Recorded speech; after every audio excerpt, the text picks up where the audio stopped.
Welcome to another episode of The Brand Called You, a podcast and podcast show that brings you leadership lessons, knowledge, experience, and wisdom from hundreds of successful individuals from around the world. I am your host, Ashutosh Garg, and today I'm delighted and privileged to welcome a very accomplished individual from Oregon, USA, Mr. John Davis. John, welcome to the show. Oh, thank you, Ashutosh. I'm really excited to be here and looking forward to the conversation. Thank you. John is the chairman of BrandNewView, a leadership firm focused on helping businesses become a force for social and economic good.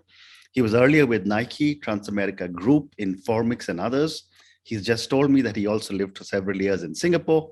He's an author of 10 books, and all of you know that I'm very partial to authors.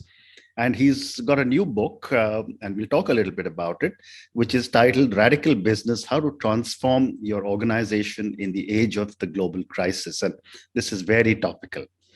So, John, let's start talking about BrandNewView. Tell me a little bit about the organization, about the venture, and what made you start it. Sure, that's great. So BrandNewView actually has two histories to it. The current history and what it is right now, and what I am working on through it is leadership development, and primarily in a couple different ways. Number one is to help individual leaders in organizations, which is what the bulk of my work the past decade and a half has been around, as they make transitions, whether those transitions are into more senior roles of responsibility, or they're trying to take on more challenging tasks, or trying to figure out ways how to navigate towards being more innovative. Maybe they've been stuck in a rut. That's one part of it. And the other piece of it is helping your organizations obviously make massive transformation organizationally as well. Mm-hmm. But BrandNewView actually began about 22 years ago. I had left my last corporate job, mm-hmm. and started BrandNewView initially as a brand strategy firm. And that came out of the first part of my career, which was around the idea of how organizations create brand reputations, marketing strategy in general. But one thing led to another, as things always do in careers, at least it did with mine.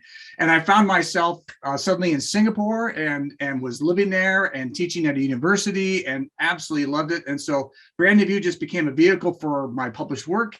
Mm-hmm. But now that I'm back in the US, it's now my vehicle for the leadership development work that I do. Amazing. So since you work so much on leadership, I'm going to ask you probably the $1 million question that's been asked for thousands of years. Are leaders born or trained? Oh, they're trained, but but they're definitely not born, but it's trained, and there's a caveat to that. Obviously, we're all influenced by our social circumstances and mm-hmm. our group of friends and mm-hmm. our business networks and circumstances around the economy and everything else. There's a lot of factors that kind of give inputs to how mm-hmm. we get shaped as people. But what's interesting about all those different inputs is at some point we always find ourselves, whether as a kid or as we're growing up and into our adulthood, we suddenly find ourselves in a situation where we might not have realized we should have been there, but now we're being asked to lead, right? And maybe it's a team meeting because the boss stepped out and somebody's got to step in, or maybe it's something really fundamentally urgent and a crisis, but either way, that sort of moment arrives where somebody has to step into something and make a decision. Mm-hmm. And those are certainly not planned. There's no textbook that tells you how to do that. Circumstances put you into a position to say, how do I deal with this now? Mm-hmm. Because there's no set of answers that tells me how to get through any particular challenging situation, mm-hmm. except circumstances and hopefully the collaborative spirit of the people you're with. And if they sort of trust you, then it's a really great way for you to kind of build and develop that leadership talent even further. But it's absolutely trained. It's not something you're born with. Okay. And given the large number of people you must have worked with, is there a way to classify leaders? There are leaders who are compassionate. There are leaders who are dictatorial. I'd love to get your perspective. Yeah, well, there's obviously there's a fair amount of research about that too. There's six different leadership types, depending on which research you look at. Mm. I think people fall into different buckets depending on the circumstances. There are certainly examples of famous leaders who have always operated a certain way, and that was their reputation. But by and large, leadership tends to be situational. And if you're really good, and one of the things I learned living overseas is how to listen and to step back and not just assume you're being expected to provide the answer, but instead to see what others are dealing with so that you can maybe provide guidance and input. And that to me is that nuanced part of leadership that is really critical, right, in any kind of leadership setting. And that evolves over time. Interesting. So, when I was reading about you, there is a comment which says you transform your organization by creating positive value through addressing society's most pressing and urgent needs. Can you help me understand this comment with maybe an example or an anecdote? Sure. Let me set the framework for that first, because society's most pressing needs, as we think about today, 2022, and we look at what's going on in the world, whether it's the global pandemic, COVID, whether it's climate crisis, whether it's social and economic injustice, if it's food insecurity, you name it. There's a number of factors that are substantial humanity-facing threats that we need to deal with. And in that context, the role of any organization is, how do we help solve that, right? And the way I look at it is the role of business is to do that. Business actually has an opportunity to be at the center of the conversation with governments, with other partners, with other adjacent organizations, but to help drive solutions to help solve these most vexing challenges. And interestingly, business has been on the periphery for a good part of the last century. I mean, not in a negative way. It's created a lot of economic wealth. The growth of middle classes around the world has been substantial. We know that. But there's also been some real departures between the haves and the have-nots. You've got some really important and imbalanced structures taking place that favor certain people over others. And that needs to be corrected. Now, as an example, let's talk about the area of pollution.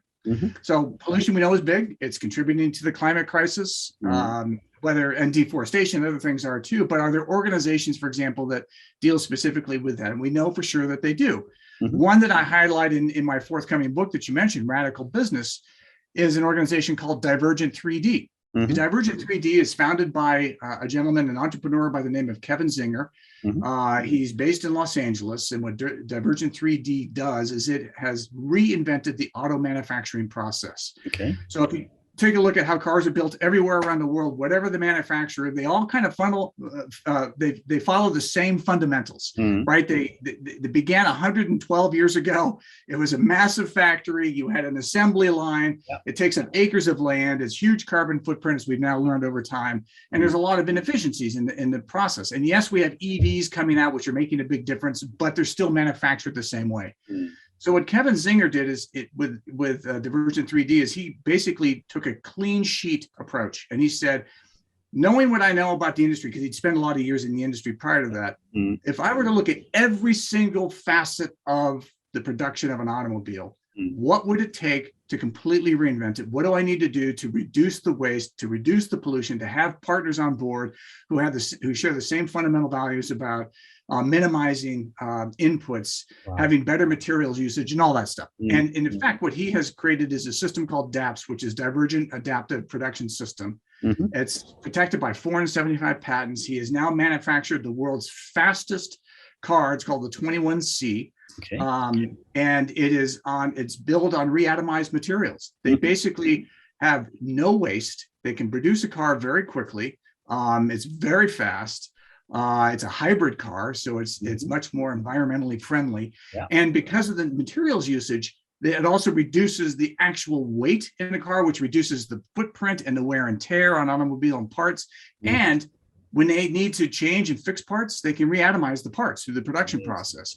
And it's done in a building, not in a huge multi-acre facility. So it's pretty impressive what they've done. And that's a great way to look at something where we would think it's impossible, right? How do you take something we've done for 120 years that's done a certain way and it's honed and everybody knows how to do it in that industry and completely turn it upside its head? Well, Divergent 3D is an example of that. And that's really a force for good, because what they're saying is we no longer need these massive footprints of facilities. And it's going to, and by the way, what's interesting about it is it doesn't have to apply to just cars. His process can apply to any manufacturing capability. So it's pretty remarkable. Amazing. And, moving on again, you have a term called Mazi Gathering. I'm not sure if I have the right word, right? That's it. How can a Mazi Gathering help in creating a positive impact? Yeah, it's a great question. So the Mazi Gathering, I borrowed from the Greek language on that, and it's about being together. Okay. And the simple idea behind Mazi, and COVID interrupted the process, but the idea behind Mazi is we get together with a group of executives or a group of leaders. It doesn't just have to be business people. It can be leaders from all sectors of society, no more than 20. Do it over a course of a really relaxed meal, and you break into conversation around issues of importance to them, guided by some people you might bring in who are either experts, but it's not an academic talk, and it's certainly not a classroom setting. It's actually an opportunity for them to just depart from their day jobs, sit around with each other, and try to resolve something that is challenging all of them, but during the course of their day jobs, they simply can't address it. So it's a new form for bringing people together. And what's important about that is we all wear certain personas, right? I know you talk a lot about brand personas, and I think it's a really important notion. It's incredibly important because it's our reputation. And those personas inhabit what we do and how we show up at work during the day. But we often want to get back at night and with our families or other people and talk about things that we can't necessarily talk about directly with our colleagues. So a Mazi Gathering is an opportunity to do that. Can I give you an example? Yeah, yes, please. So what spawned this was years ago, I was in London, and my wife and I were traveling through. I was giving a talk there, and afterward there was a group of about 50, 60 people at this wonderful dinner. And the conversation around the dinner, there was a seed that was planted, and the seed that was planted was, the conference that I was speaking at was about sports. And the seed that was planted is, has commercialization taken over sport to the point that it's no longer fun or interesting to fans, the global sponsorships, the massive companies and whatnot. And that simple question set off about a 90-minute debate. Now, as you know, in the UK, they love debate. So it's just everybody starts diving in and talking, and it's incredibly impassioned and very well informed and a wide range of perspectives. It's actually something you don't see a lot of in the US. Because people, I think, for some reason, culturally feel constrained. And yet, when you get into something like a Mazi Gathering, that's the spirit we're trying to capture. Let's have an unfettered debate where we can actually deal with these issues in a way that's energizing. It may not solve it, but it gets us to think differently. And we can't do it in the context of a typical board meeting or a workplace meeting with colleagues. Fascinating. And how do you manage emotions in a Mazi Gathering? Well, the good news is they don't get out of hand too badly. And people, I think there's a set of norms we all ascribe to, and so most people are generally pretty well behaved in that regard. But you're right. I mean, you can get impassioned people that can shut down elements of the conversation. At that point, it's the role of anybody, not just the person organizing it. It's the role of anybody to say, hey, maybe that's a little bit off topic, or let's park that for a moment and come back to that and try to get us back on track. Sometimes crowds themselves have a good way of manipulating the situation positively to quell the emotion that might otherwise erupt. Well said. So coming back to leadership, John, you have you've worked in over 40 countries. Yeah. And one major factor that impacts leadership is culture. I mean, what you see in Japan, what you see in America, what you see in India, what you see in the Middle East are very, very different types of leadership patterns. I'd love to get your perspective on how does culture impact leadership? No, I love this question, and thank you for asking it. And what's, for me, it's also a very personal question for a number of reasons. When you mentioned earlier, when I lived overseas in Singapore for a number of years, and when we first moved over there, I'd done a lot of international travel over the course of my career, but I'd never lived overseas other than for several months during my university days. So it never had been something I'd done before. But when I lived in Singapore and I started traveling across Southeast Asia and across the Middle East and across South Asia and everywhere, over time, you begin to pick up the nuances and patterns and difference of across cultures and how people interact with each other. And what was most, I think, important for me, as you know, Americans kind of have a reputation for being brash, cocky, loud, demonstrative, and whatnot. Probably all the things I'm displaying right now in this conversation. But what was interesting about it is in those settings, if I'm in Thailand, there's a very particular way that I have to show up. The people have to show up. Correct. And it's a different level of sort of listening. It's a different level of being attuned to what's going on, as being open-minded for sure, and giving people an opportunity to simply express themselves, right, without jumping in, without trying to solve it, without leaping to solutions, and then seeing it change, because bordering on Thailand is Malaysia. Right next to each other, very different cultures, right? Or if you know where you are, if you go to India, South India is very different from North India. Absolutely. Right? And the cultural nuances there are powerful, and you've got to be able to recognize when you're in Gujarat, it's a very different kind of lifestyle and perspective than you might have if you're down in Bangalore, in that area. So yeah, I think culture plays a huge role. Absolutely. Fascinating. So John, let's move to your books now. I want to come to your new book in a few minutes, but I'd love to understand what has led you to write so many different books, and what are some of the areas that you have written about? Yeah, thank you. It's a great question. So the theme throughout has been around this large umbrella of value creation. But within that, my domain expertise, if you had to call it that, over the course of my career has been in marketing and strategy and branding. And so I started off writing in marketing areas. I wrote several books on marketing metrics. Just how do you, as marketers are not always the best at measuring things, right? At least that was the reputation up to that point. And consequently, you need to know what the metrics are in order to describe and defend your plans for the business. But I also been, since I was a youth, very passionate about sports, and in particular the Olympics, but all sports. I mean, after living in Asia, I love cricket. I mean, I did not grow up with cricket. Now I love cricket, and 2020 is fantastic. But I wrote a number of books on sports, about what sponsors, the Olympic sponsors, get out of sponsoring the events. I've written about sports marketing more broadly across a wide range of global sports, including ICC and IRB rugby and whatnot.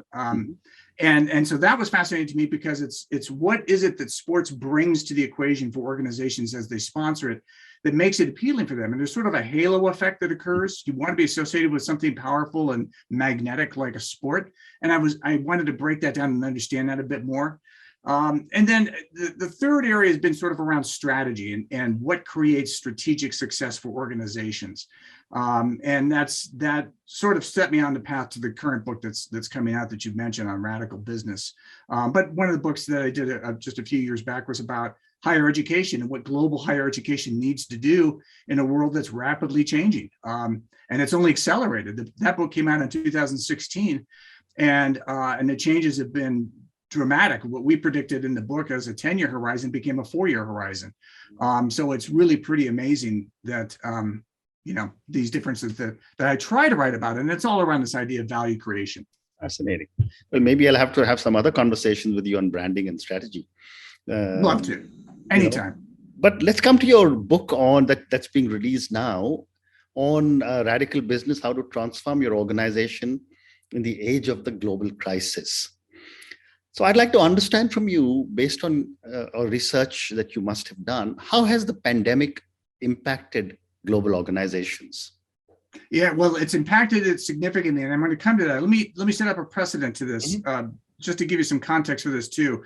What drove me to focus on the book, and what became sort of the series of different templates and blueprints within the book for how businesses can transform, originated from conversations that began about a decade and a half ago. And at the time when I was doing executive education work in those days, and talking to leaders of companies like yourself, and getting a sense of what it is that keeps them awake at night, what's their anxiety, and bringing that fast forward, I continued those conversations and did interviews in all 40 countries and beyond, met with hundreds of people. And there was a particular theme that really almost aggravated, not all, but about 85% of the leaders. And that is, they felt like they had not done enough to be valuable contributors to society. It wasn't that they weren't successful in running a great business, it was profitable, their shareholders are happy. It was that they felt they hadn't done enough to actually create additional value for society beyond just the sale of products and services. And that led to why I wanted to pursue the the book itself and this idea of radical business. And in fact, within the book, I have it's divided into 3 sections. So the first section is called Value Meaning, what an organization needs to do to find meaning, why it's here in the first place. Then the second section is about value measure. How do you measure the things that you're going to do? And the third section is about value mobilization. How do you bring it to life? How do you execute against that? And then there's a series of transformational steps that any business anywhere can undertake. But the bottom line is that it's intended to help businesses that are on the periphery of sustainability or social justice or economic inequality, and to dive into it now, to say, here's what you need to do to revamp operations, because if you don't, you will be on the outside looking in, and the world around us is changing much faster. You mentioned to me, I think before we started recording this, but you talk a lot about, and I think it very rightfully so, there's a generation now that is looking at the world through a different lens. And the lens they're looking at it through right now is saying, what are the organizations doing that demonstrates care and concern for the biggest problems we have? And they're all the problems we've talked about. And if and the survey showed globally, it doesn't matter about the country, globally, consumers under about the age of 40 are saying, we will only support brands and companies that have a demonstrable application and actions around sustainability or pandemic or things like that. So now to the pandemic, what the pandemic has done, we've all seen it. We're having a conversation here on Zoom, right? Yep. And of course, Oregon to New Delhi is quite a distance. And it is. We'd have had to find a meeting point somewhere in there. Yeah. But the reality of it is, we have now found that the virtual environment can be productive. We've also found it can be very wearing, as we know, in terms of families and the way it changes how we run our lives out of our homes, if we're fortunate enough to be able to work out of our homes on behalf of the work we do for our companies. And I don't think even when the pandemic ends, and I'm not alone in this, I don't think when it ends, it's going to change. I think you might see some people going back to the office, but it's not going to be like it was before. So that's the first part of it. The second part of it is, I think it's made people, all of us, most of us, very aware of the health consequences of not following protocols, whether it's mask wearing or washing our hands or vaccinations or any of the things that are sensible health-based issues. But the third thing that's caused change, and you've seen it here in the US, is it's become political. Correct. Which makes no sense to me, because health is not a political statement. It's a biological issue. And it shouldn't have anything to do with politics at all. But unfortunately, it's created sort of this perverse social effect. And you've got people who don't believe that it's real or that it can harm them.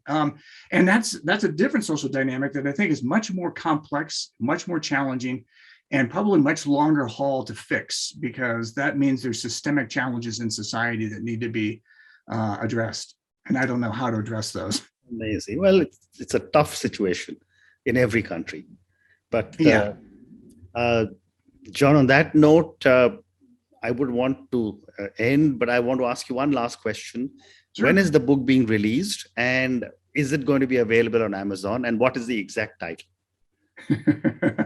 It's going to be released in April. I think it's April 19th, 2022. It is on Amazon right now. I think it's also on Barnes & Noble, it's on Google Play. It's on my publisher's website. My publisher is Emerald Publishing. So, so it's on all of those. And it's called Radical Business, How Organizations Can Transform, or How to Transform Your Organization in the Age of Global Crisis. Wonderful. So, I'm going to ask all our viewers and listeners to go and check out the book and then take your own call. But I will certainly place an order for that book, because it's fascinating to understand your perspective on how organizations can transform themselves in the difficult situation we face all over the world. But on that note, John, thank you so much for speaking to me. Thank you for talking to me at such length about all the amazing work that you're doing. I really enjoyed listening to you and your thoughts on Mazi Gathering. I think that's something I had never heard of before, but thank you for educating me on that. And thank you for talking to me about your books. So thank you and good luck. Absolutely, Ashutosh. Thank you as well. But one last thing I was going to say, when your book comes out, I want to hear about it, because I want to get it. Okay. Your experience and the things you've done is fantastic. So I'm looking forward to that. Thank you so much. Thank you for listening to the Brand Called You videocast and podcast. platform that brings you knowledge, experience, and wisdom of hundreds of successful individuals from around the world. Do visit our website www.tbcy.in to watch and listen to the stories of many more individuals. You can also follow us on YouTube, Facebook, Instagram, and Twitter. Just search for the brand called you.